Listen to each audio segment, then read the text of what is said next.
Sudah 2 minggu nelayan pantai Popoh Tulungagung tidak melaut karena gelombang tinggi.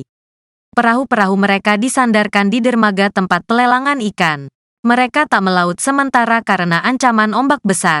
Selama 2 minggu itu pun mereka manfaatkan untuk memperbaiki perahu. Menurut salah satu juragan kapal nelayan, Muhammad Sadat, ombak di tengah mencapai 4-5 meter. Situasi ini membahayakan keselamatan sehingga para nelayan memilih berhenti melaut. Sebelumnya memang sudah ada peringatan tertulis dari BMKG terkait gelombang tinggi. Ungkap Sadat.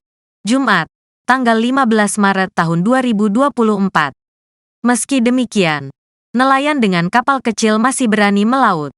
Mereka biasanya mencari ikan 1-2 mil sehingga ombaknya tidak sebesar di tengah.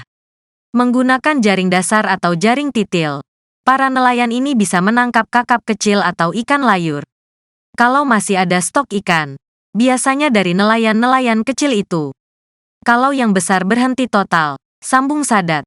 Para nelayan kapal kecil ini hanya bisa melaut saat pagi hari hingga pukul 11 waktu Indonesia Barat, saat laut masih tenang.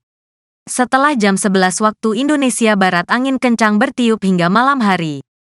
Cuaca buruk ini diperkirakan berlangsung sampai Senin, tanggal 18 Maret tahun 2024.